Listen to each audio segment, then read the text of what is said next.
What's happening, YouTube? It's Simon466cards, and today we're going to talk about this now infamous PSA or not PSA vending machine in Las Vegas in a casino that spits out repack products. But I'm going to not just talk about this machine. I want to talk about what I consider to be a double standard that exists in the hobby for different types of card products. So we'll start off with this machine, but we're going to expand it to other players in the hobby. So let's start off with this machine first. I don't want to get into the details of is it a PSA, not PSA. That's not the point of this video. What I want to talk about is the products that come out of this machine. And the piece that I really want to focus on is the lack of checklist and odds. You don't actually know what you're going to get when you put 50 bucks in this machine and a PSA card is spat out, because from what I can gather and what I've looked up, there are no checklists that exist for this machine. There are no odds or anything, right? And I also heard this as well from Neo Cards and Comics in his recent video here. He's much more connected and has his finger on the pulse for these type of things. So I trust him when he says something. And so let's just play this short little clip here from his video. It clearly looks like a PSA vending machine at first glance. There is no checklist. There is no odds. There is no nothing. So you heard it there. Again, I trust Neo. I have no reason to believe that what he's saying is not true. And so if we go by the premise that there is no checklist, there are no pack odds, that's a problem, because repack products should have that. I think that's universally understood. And Dan the Card Man has made a few videos talking about sports card repacks and the other repack products that exist in the hobby that are essentially scams because they don't tell you what's in the checklist or on the checklist, because they don't provide a checklist. They don't give you odds. They don't give you anything, right? And so his number one reason, or number one way to fix repack scams, is to ensure that all repacks have a checklist. I can see here at the video below, he did a good job, again, talking about this content creator that had a repack scam where nobody had a chance of even breaking even. And then you could see here tips to avoid sports card repack scams. What he says is basically what I've just said. We should know the full checklist and the odds and also the value of the cards in the repack product. And I think this makes sense, right? You want to know when you buy an unknown product in the card world, what are the potential options? What are the odds of hitting something? What is the full list of cards that exists, right? This is just common sense. When I buy something, I know it's pure luck, right? What I will get in this pack, nobody knows, but I should be able to know here's the range of possible outcomes. Here is the full list of cards that are possible, and also here are the odds of hitting each one of these things. And that is what I should consider to be the proper standard for repacks. And I think Dan the Card Man and many others in the hobby would agree. Repacks should have a checklist and should have pack odds. Done. Here's the thing. If that is the standard, or should be the standard for repack products, why is not the standard for card manufacturers? And to me, there shouldn't be a different standard. It should be the exact same standard. When you open a repack, you don't know what you're going to get inside, but you should know, again, the full checklist and the odds. Well, there's no reason why that should not also apply to card manufacturers.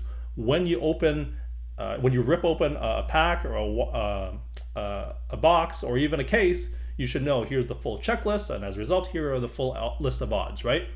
And so I want to use that logic, right, where you have the same standard between repackers and card manufacturers, and see if it holds up. So the first thing I did is I googled Topps pack odds, and wouldn't you know it, the first thing that comes up is this link here. If we go to it, here are odds for all 2024 products. I'm going to assume it's all 2024 products. There's a lot here. I obviously did not go through each and every one. You scroll down further, there's 2023, 2023 continued. It's a whole big list, right? And just to show you what happens when you click on one of these things, I think it's fair to say that Topps is showing as much information as is humanly possible. Like, look at this insane odds list. And that's just from whatever I clicked there, top series 2, whatever I clicked there. I'm sure if you clicked on Bowman Inception Baseball, you're going to get another. Yeah, there you go. So I think it's fair to say that Topps has done a great job of showing you the odds and the checklist, right? Like, look at this. This is insane. You can go through any product and do all the calculations you want, but it's all here. Again, I assume it's all here based off of the fact that it's very comprehensive. I've not gone through and vetted each and every one. So to me, Topps passes that standard of having a checklist and odds. I now want you to turn your attention to our old friends at Panini. And do you know what I find when I Google Panini pack odds? I find, how can we get Panini to bring back pack odds on Blowout? On Reddit, is there any way to find odds for this type of product? And then the answer is Panini doesn't provide pack odds on their products. If we click on this, how do we get Panini to bring back pack odds? We click on that, and this is from 2020. Kind of maddening to me that Panini won't release odds other than serial number of the pop reports. It would be nice to know the odds of all of their inserts and parallels and how rare or hard to pull they truly are. Panini doesn't release any odds at all. Compare that to Topps, where you can't say they don't give enough information on their pack odds. Panini, total black box on pack odds, unless it's a product like Panini One, which is literally all serial numbered, and you have to do the backwards math and reverse engineer the numbers, which is what I've done actually in the past. But otherwise, Panini doesn't tell you anything about their odds. And even worse, do we remember just a month ago when this happened? Do you remember PSA saying, we don't even know what's on the 2023 Donruss Optic Football checklist, so we can't grade any of these cards because due to, and I'm going to read this, this is so important. I'm going to read this blurb here. Due to a lack of an official checklist supplied to PSA from the manufacturer, aka Panini at this time, these cards cannot be properly specified within our grading system and are not yet eligible for authentication and grading with PSA until that official information from Panini is provided. So they being Panini released 2023 Optic Football without providing an official checklist to anybody, not even PSA. That's basically the standard that you hold a repacker by. A repacker should not be creating a product without a checklist. Well, here's Panini literally releasing a product without a checklist. When a repacker does that, we say they're a scammer.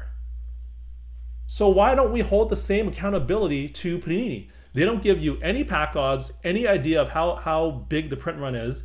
They don't tell you what's in the checklist itself. And it took pressure from PSA, literally the largest or whatever, second largest company in the hobby, to get them to release a full checklist. You can see here 5 days later. And I truly believe that without PSA releasing this and basically putting Panini on blast, this would not have happened, and they would have just not released the checklist until like a month or two into after the release of retail. And that's insane.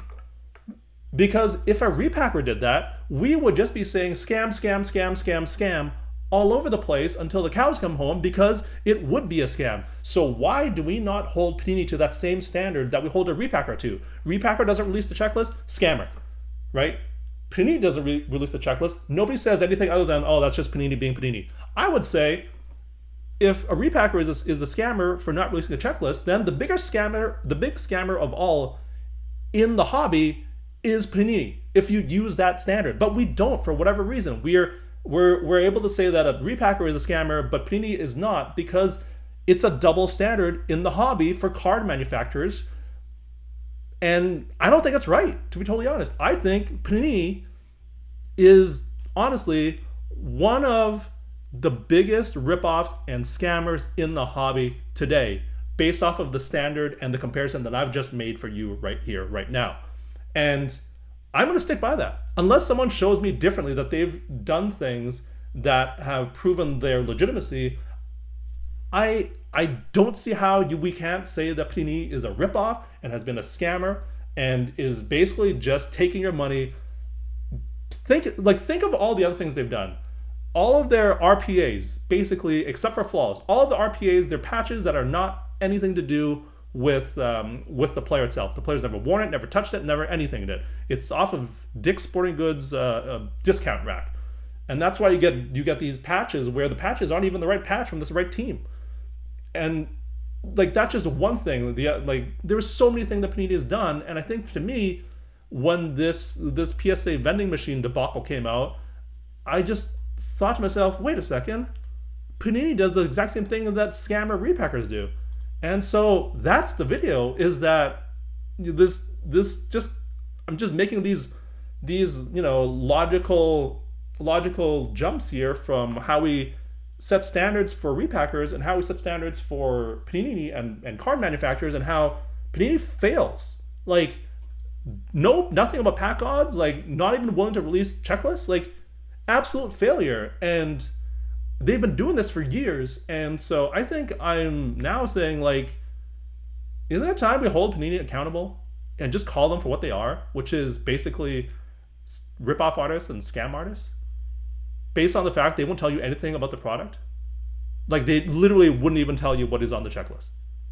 Anyways, that's the video. Would love to hear your thoughts and comments, and the comparison of repackers and card manufacturers, and how we view repackers as scammers when they don't have a checklist, and pack odds. But if Panini does it, we don't really think about it like that, because I think we should.